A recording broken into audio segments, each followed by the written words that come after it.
I'd now like to throw you back to Mark Harris, who will be interviewing Peter Colacino from Infrastructure Australia. Peter Colacino is the Chief of Policy and Research and is one of the leading voices in Australia infrastructure. He's responsible for driving Infrastructure Australia's transformative policy and research agenda across all sectors and their current focus on sustainability, resilience, placemaking, industry productivity and innovation. An accomplished leader with experience in strategy, policy and corporate affairs, Peter has held senior roles across politics, industry and government, including within some of the world's largest infrastructure operators. Peter led delivery of the landmark 2021 Australia Infrastructure Plan, the Market Capacity Programme and the 2019 Australia Infrastructure Audit. Prior to that, he was Executive General Manager of Growth and Partnerships at the NRMA. Welcome, Peter and Mark. Thanks, Paul. Welcome, Peter. Thanks for coming along this morning. As we said when I asked you to come along and speak to us, the conference today was about rail to recovery. And what we're looking at there was basically what the role that rail has played during the pandemic and what role it'll play in the post-economic recovery across New South Wales and the broader nation. And one of the reasons we did want you to come along from Infrastructure Australia today is really to talk about the release of the recent Infrastructure Australia vision and roadmap for infrastructure reform. So we're really keen to understand where IR sees rail in that whole vision and the reform process. But I think firstly, before we get started, it might be worth just to the audience if you just explain what Infrastructure Australia does, how it was sort of created and who it reports to give a bit of a framework before we start the discussion. Yeah, thanks, Mark. And look, it's a great pleasure to be here and congratulations for a fantastic virtual conference. My reflection on the role of IA really is about jumping in a time machine and going back 13 years to the creation of the organisation, which was a wild concept at the time. So the first of these independent organisations within government providing advice on best practice reform and investment. The organisation was created at that time by Anthony Albanese, who was Minister for Infrastructure, but it's been really embraced by governments ever since. And we've been on this process of internal renewal and strengthening our approach and really making sure that we not only lead in our advice about investment, one of the key functions at IA. So we review business cases seeking more than $250 million in Commonwealth government funding. We also propose initiatives in our own right. So we propose gaps or opportunities for investment. And so too, my team leads the process around reform. So we provide advice to all levels of government, to industry, and also to the community to make sure that there's an informed discussion about infrastructure. And since we were created 13 years ago, of course, there's now an I-body in almost every state and territory in Australia. The UK National Infrastructure Commission, the Scottish Futures Trust. We see Ireland having committed to establish an I-body, as well as Russia, Saudi Arabia and Canada, and New Zealand. So this model's taking over, and I have to say, Infrastructure Australia was the first, and it's a proud legacy for infrastructure reform in this country. Okay, so Infrastructure Australia effectively reports through to the federal government, but the states have their own. Is there any connectivity between the state-based IA groups and the federal? So you're exactly right. We report through to the Deputy Prime Minister, so Barnaby Joyce is our Minister, but we have an independent board. So we have a board of 12 compiled from the best of industry and government, reflective of local government in particular. So Graham Quirk, the former Lord Mayor of Brisbane, is on our board with deep roots into local government. And we work really closely with the other I-bodies, both domestically and internationally. And through the pandemic, that relationship is stronger than it's ever been. So we, with the domestic I-bodies, agreed a set of principles that should define investment during COVID recovery. And with the international I-bodies, we've shared practice and approach. So in Canada, for instance, they've used our approach to the Australian Infrastructure Audit as part of defining the approach to their National Infrastructure Assessment. Okay, because we've all seen, in the past particularly, projects that are very much politically driven without a lot of substance behind them in the past. So the process and the procedures that developed by Infrastructure Australia are the same in each of the states now, as far as the value add and ticking a series of boxes before we get funding? Really great question, and it has a complex answer, unfortunately. So I'd say, first of all, IA was created to take the politics out of investment and indeed infrastructure reform. And we do that not by providing directions, we provide that by offering transparency. Yeah. So when you look at IA, we're an organisation only motivated by better standard of living and greater prosperity for Australia. And our advice on infrastructure is about delivering those outcomes. Yep. Our approach is set out in our assessment framework, something that my colleague David Tucker led the refresh of this year, alongside the UK equivalents, which is the Green Book out of the Treasury in the UK. So both processes have been refreshed this year with a similar focus. And so too, the states and territories in Australia are either establishing their own guidelines for investment or refresh, or they exist today. And there's a high level of correlation. It's actually something that in our assessment framework update we've mapped so people can understand stages and timing and how they're similar. Yep. But they're all based on best practice project analysis and defining high quality strategic outcomes. Okay, excellent. Well, I suppose one of the questions I thought we'd start with was, you've been obviously busy in the last 12 months in Infrastructure Australia. So really, maybe just give the audience a bit of an update on what you've been focused on. Yeah, great. And it has been a busy 12 months. Well, in fact, 2 years. So Romilly Maju, who is our CEO, has been with the organisation a little over 2 years now. And in that period of time, some of those things I just mentioned, so we've delivered the Australian Infrastructure Audit, we've delivered the Australian Infrastructure Plan, we've refreshed our assessment framework, we've refreshed the approach to the infrastructure priority list. We've delivered a world first in our market capacity analysis we've released only a few weeks ago. And we've also embedded sustainability as the basis for the way we operate as an organisation. And that's not, warm and fluffy, kind of hype. It's about balancing economic, environmental, social and governance outcomes. And those 4 lenses of focus are core to what the World Economic Forum's putting forward as the focus for infrastructure.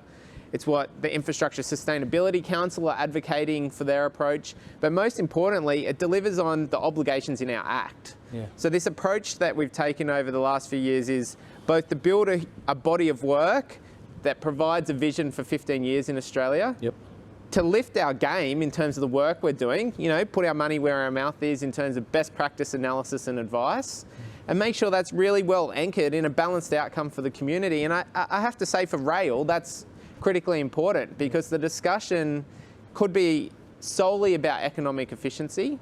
And of course, our rail networks unlock huge value in Australia. But it's like discussion about greening or if you like, environmental sustainability around things like hydrogen locos, as we just heard a moment ago. It's about social outcomes, getting people out of congestion, home to their families earlier. But it's also about establishing new governance frameworks, like occurred in Newcastle with the integrated multimodal franchise built around the light rail. Yeah. So all these reforms are really critical to rail. Yeah. You touched on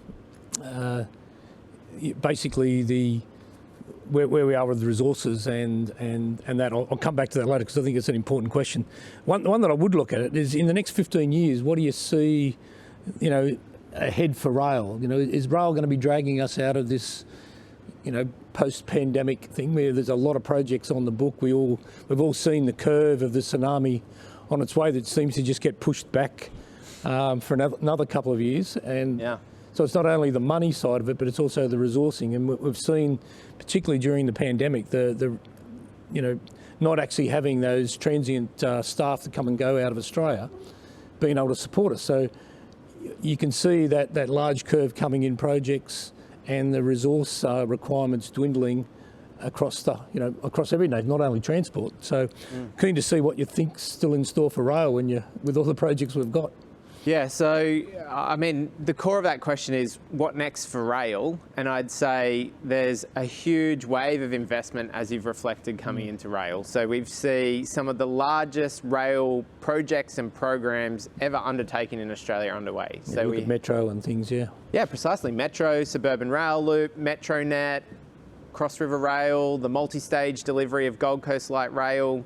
There are some really large projects, but they're actually part of something bigger, which is thinking about the way we're going to transform the way our cities operate.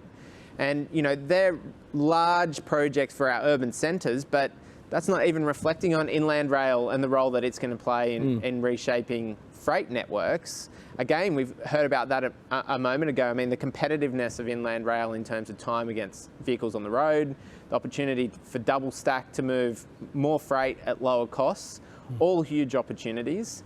But beyond that, we also have a really significant pipeline of work that's yet to be committed. Yeah. So at IA, we have 160 projects on our infrastructure priority list, or indeed initiatives, early stage projects. Something like 43 of those could see rail as part of the solution. And that's something like 30 projects that are focused on passenger transport, moving people, and 13 that are focused on freight. But what you also see is that need for connection through intermodal terminals, connections to the ports, as we just heard a moment ago, and indeed the operation of the port precincts themselves, which are all of those projects are tied really closely together. And what that says to me is rail is part of the recovery of our cities through those very large projects. Yeah. It's part of the future competitiveness of our regions, our agricultural supply chains, our mining and resource regions. And it's also really critical to those communities where the work's occurring. Attraction of people to the towns, hopefully people who set up routes, who stay there for long periods of time. And it's also key to enabling industries in those communities as well. Well, that's a big driver, isn't it, to get more people out into the regions and then support them. So things like the East Coast high-speed rail, is that still a goer? We've been talking about that for, 40 years? Yeah, well, that's a great question. So my reflection on high-speed rail is we have the need for a corridor listed on the infrastructure priority list. It's been on our priority list for a number of years, and we actually very recently in our infrastructure priority list over the last 12 months included a faster rail connection to Canberra on the list as well as some of the work that the New South Wales government's done around regional connectivity in this state. But we've also been looking at projects in Queensland, and let's not forget the work of the National Faster Rail Agency, partnering with state and territory governments to develop business cases. And, the advice that we have in the Australian Infrastructure Plan is that we need to continue that process of planning. We need to make sure that as we're approaching time horizons where the delivery of these options is commercial, we're in a position to do it, or at least economic, if not commercial. And what really that means is changing our thinking away from delivering, 1,000 kilometres of high-speed rail at once to starting to think about some staged projects. And they could be improved connectivity from satellite cities to capital cities. They could be through corridors that maybe connect two satellites to a capital, like we've seen suggested by organisations like the Committee for Sydney in Sydney, and like we've seen discussed in southeast Queensland as well. But the really important point there, Mark, is what we have occurring right now is the largest net growth increase in regional population in Australia's history, the largest on record. And it's occurring because of the change in the way we work during the pandemic. And what we don't know, and what as an industry we need to better understand, is will people stay in those regional centres? When they're there, will their employer be flexible about digital connectivity to the office for most of the days they're working? And on those 2 or 3 days a week that they're in the office, which will become the norm, our expectation is 2 or 3 days in the office will become the norm, not the 5 days of the past. Will they be prepared to travel longer on rail into the office on those couple of days? And, there's a body of work that's associated with changing preferences due to COVID, and that's really where our focus should be in planning. So you do two things. One is recommend projects, but also recommend corridors. So if I look at things like we just spoke about then, with COVID, the different ways of working, people who have lived on the south coast probably loved it, or north coast out of Sydney. You could have the new airport built. People like places like Goulburn potentially, if you increase or decrease the travel time there and increase the speed to get there. those hubs could really grow. So, I see that as pretty important. But where do you see Western Metro, Western Sydney growing? Yeah, great question. So I'm going to jump back for a second to Goulburn, if that's okay, and the conversation about the South Coast. I'm from Wollongong, so don't miss the opportunity to hype Wollongong. Largest inner city commute in the country is from Wollongong to Sydney. Yep. Those people are catching the train.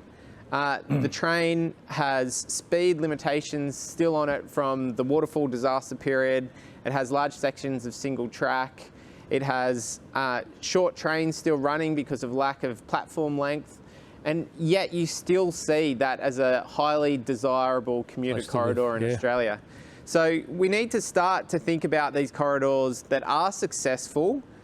Places like Wollongong, and I'm being a bit parochial here, but places like Wollongong that already have an attraction for people to decamp from Sydney and live in. Yeah.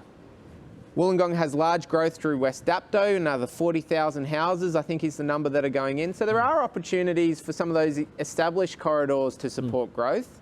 And then places like Goulburn, which face other challenges on top of connectivity like water and access to other services, could be solutions, but could be over a longer term. And I talk about Wollongong and Goulburn in that sense, but really I just use them as examples for a broader concept of building on established success rather than always trying to create something fundamentally new. And then thinking about Western Sydney, really what we have is a choice, and it's a choice for rail mode in large part, between seeing regional growth, regional population growth, as you might see in somewhere like Wollongong, just to harp on that example.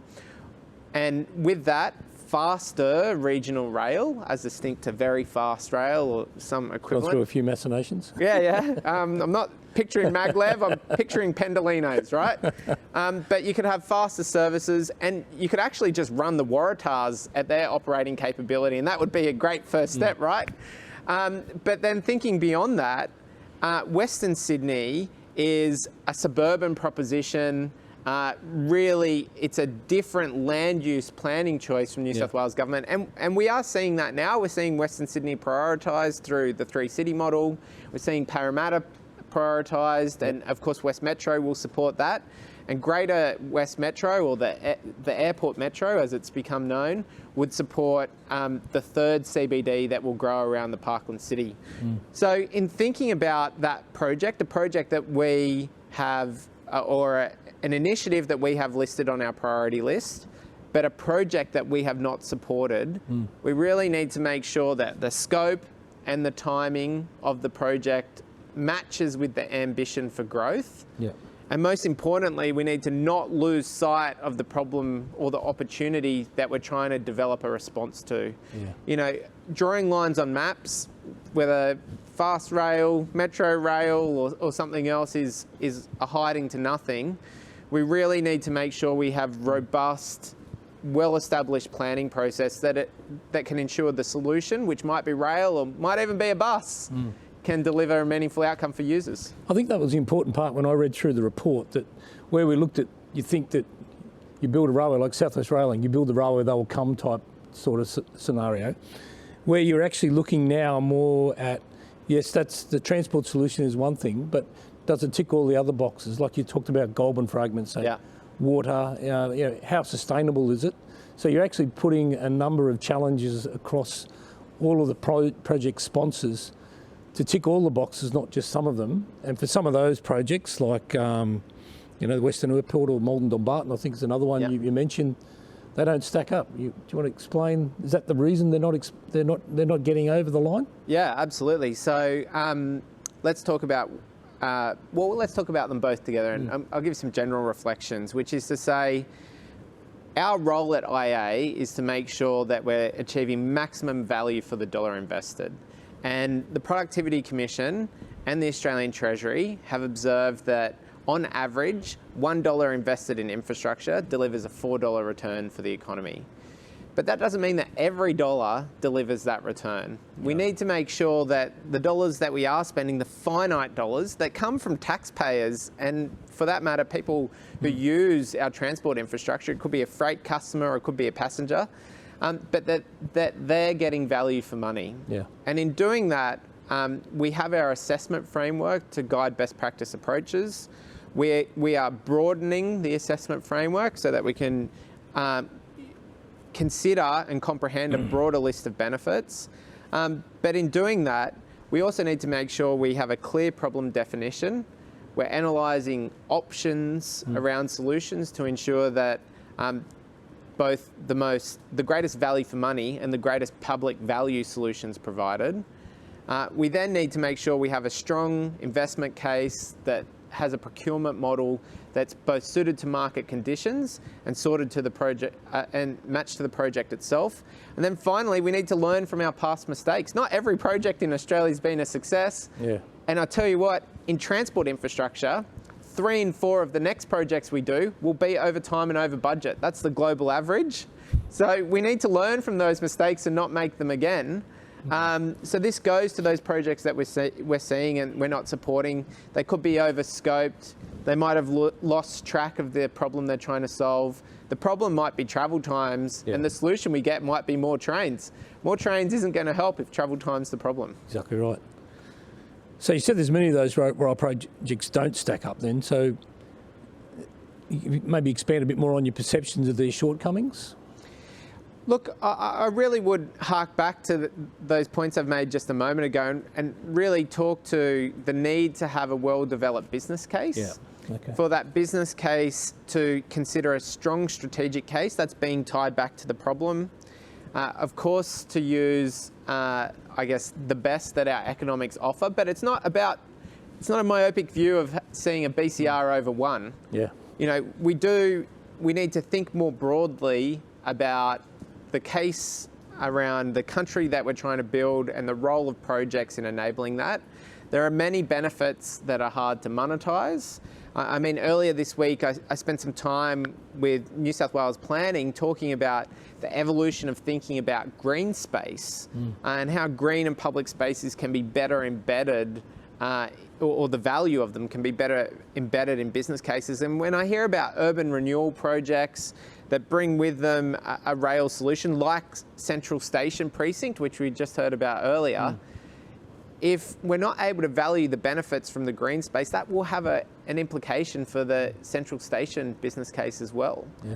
We need to make sure that we are pushing the economics as hard as we can, that we're clear about the problems we're trying to solve, and we're designing projects that match with market conditions.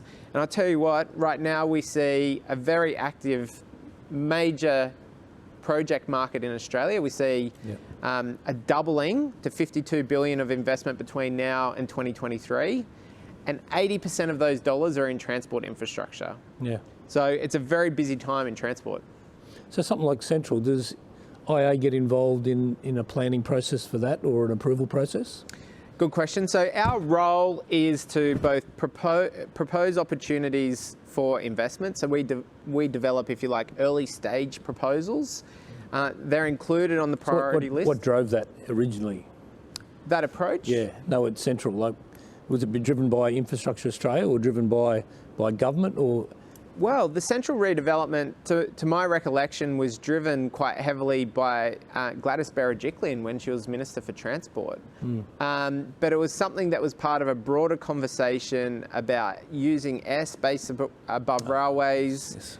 It was at a time when urban growth was very active in New South Wales, both talking about the Bays precinct and finalising the work on Barangaroo. Yeah. And the conversation at the time was what next for the CBD.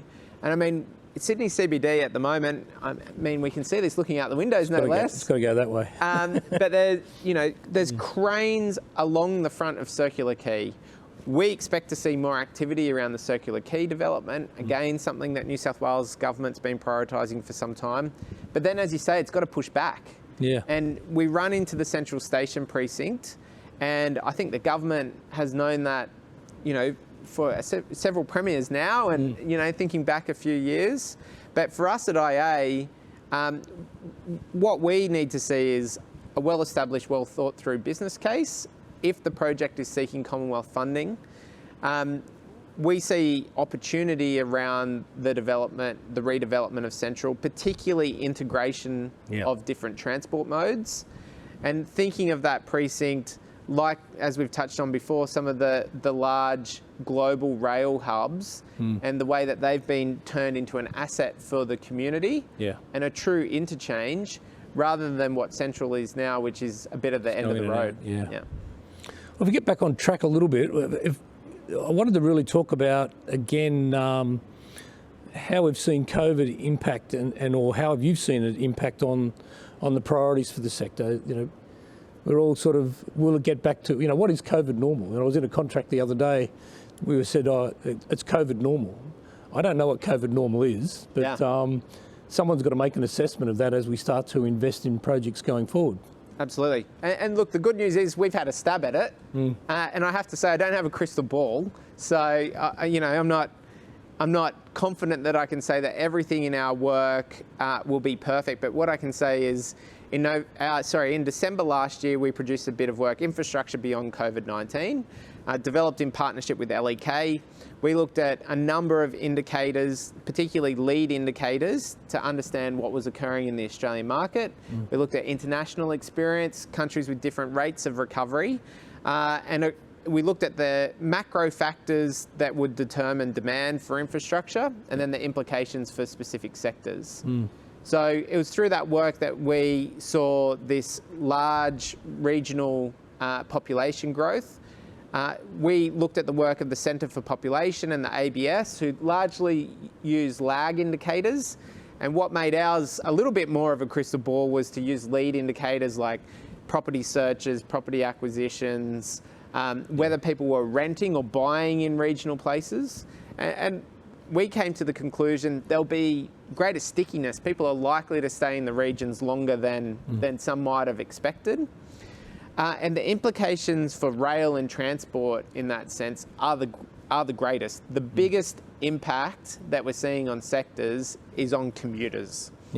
And we're seeing that with people coming back to work not on the train or not on the bus or for that matter, not on the tram. People are coming back in their car. So because there's none, because there's nobody on the road. Well, partially, initially, yeah, that's right. And because of this mindset that there won't be people on the road. But in fact, prior to the Delta strain, congestion in Sydney, our road congestion was higher than pre-COVID. But demand for public transport use never got above 70% of the pre-COVID levels. And even in Perth, relatively untouched by COVID, we only saw public transport use climb to 81% of the pre-COVID levels. So then zoom internationally and think of, Boston or Vancouver or these cities that are like great parallels to Sydney or Melbourne, or insofar as you can. And what we see in US cities is demand for public transport still 15 to 19% below pre-COVID levels. And what we see in Canada is 30% below. So there is this persistent challenge to get people back on the train. There's this persistent challenge to get people back in the bus. And let's not forget, bus and trains aren't in competition. They work together to get people out of cars. So what we need to see is a return to public transport, and we need an active decision from the sector to support that, and a change in practices to enable it to occur. So what steps do you see to bring people back into rail? Look, it's a great question, right? I mean, the first thing is confidence. We need people to be confident that the health impacts of COVID aren't going to be part of a rail journey. And I'd just say to that, the image of a clean train is a really important image. Particularly now, Particularly now, right? And if people's mindset, whether it's, just thinking about a disregarded newspaper, of course, the likely impact from COVID from there being a newspaper on the floor of the train's low, but it's a perception of cleanliness.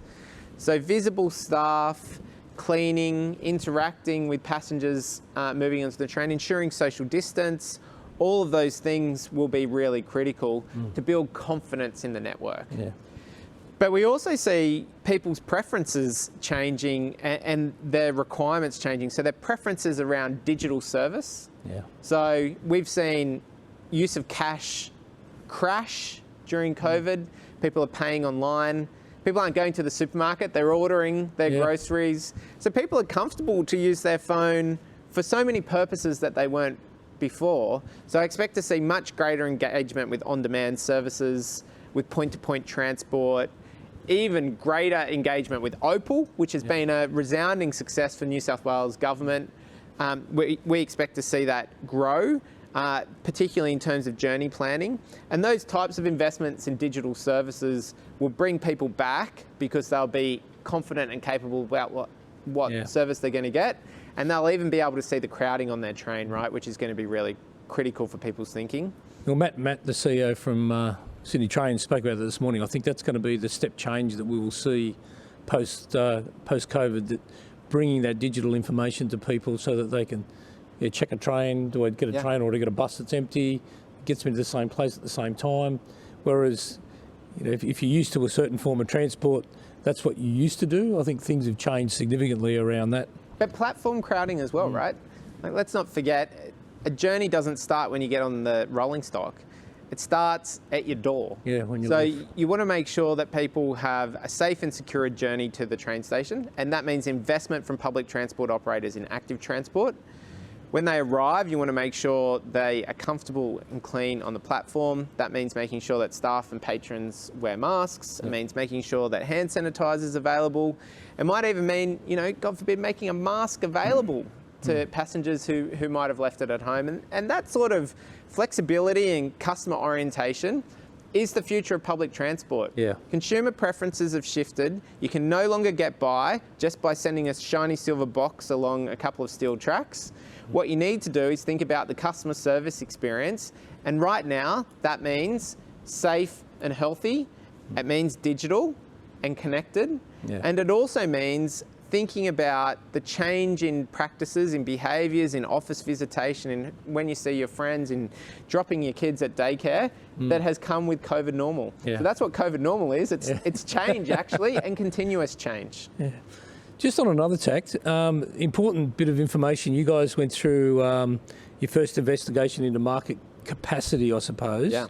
And with some of the rail projects going ahead, where do you see that capacity thing? I know IA's done some work. The ARA's certainly just recently done a big paper on this whole capacity and for the market. So interested in what your thoughts are from an IA's point of view. Yeah, look, I want to take this opportunity to give a really clear shout out to Danny Broad and Caroline Wilkie.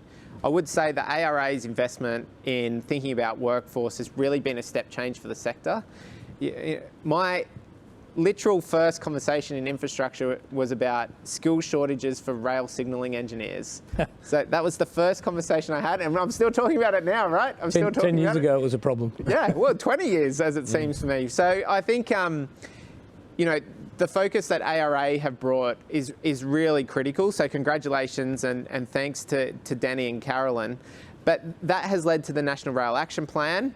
It's also led to our work on market capacity, which is a report we've developed for COAG, or requested by COAG, now for National Cabinet. So it's receiving the focus of governments. And what we did through that work was use the forward major project pipeline to determine the demand for plant, labour, equipment and material. And what we see is constraints across each of those factors. So on plant, we see large growth, 140%, I believe is the figure, for specialised equipment, heavy cranes and tunnel boring machines, and for that matter, road headers, critical to the next steps in rail. We see huge demands for labour, so systems engineers, critical shortage, as we were just saying. So track workers, 357% increase, the strongest increase in demand for a profession through the work. We see big demand increases in rail track, 250%. All rail track in Australia is out of Whyalla, to my understanding. So, really interesting to think about what that means for the future of Whyalla's steelworks. Steelworks that has had some challenges recently in terms of its financials. And beyond that, in control equipment, or in the equipment category, control equipment, particularly for rail, is again the area of greatest shortage. So these constraints that we're talking about, the shortage of 105,000 roles unfilled, the impacts on equipment, the impacts on plant, the impacts on material, rail ballast, track, all of them under pressure. Rail is a sector that is going to be impacted by those constraints, but it doesn't mean giving up. What it means is the sector thinking more broadly about its recruitment strategy. It's fundamentally one of the most narrow sectors, particularly in infrastructure, but more broadly in terms of recruitment paths, heavily male dominated. Like, how can we turn away from 50% of the workforce and say, no thanks, our sector's not for you? It will involve managers, executives, human resources staff, all taking a different view. And it will require governments to be part of that change journey as well. And a big part of that will be resequencing projects. I think that was the difference. A lot of us have just been focused on capacity from a resource point of view, but you made some really good points in there that a lot of people don't realise. There's a shortage of ballast. There's rail. We're very much linked to Whyalla, or we've got to bring stuff in from overseas. So the whole industry is under pressure in a big way. So the long term, some of these skill shortages, these long term characteristics of the sector. What can we do different, I suppose, going forward, if you had a crystal ball? Look, change needs to sit at every level, is my first message. It's everybody's responsibility to be part of thinking of the future of the sector. Rail is a future-orientated sector. So, hydrogen propulsion in locos, if we think about integrated transport modes in cities, if we think about digital delivery and automation. But a lot of these things, maybe not hydrogen locos, but a lot of these things are proven. Right? They're established. So we as individuals need to look at opportunities to embrace innovation and reform. Number one. Number two, we need to move away from an aggressive, confrontational style of doing business to a more collaborative style. And I'd point to the Project 13 principles out of the UK and to the lesson that can be learnt from another sector, water, where Sydney Water is one of the leaders in a more collaborative approach to delivery. Point to Victoria and the work of the Level Crossings Removal Authority and the application of alliances. Not perfect from the start, but evolved, certainly getting better, and improved. It's scalable, it's delivering good outcomes both for the sector and for the client. So this opportunity to embrace collaboration, and I just want to say collaboration is not alliance. Alliance is a part of the spectrum, but there's much more to it about that, and collaboration can have a role in every procurement model. And then the last piece, as I say, is really thinking about the workforce that we need.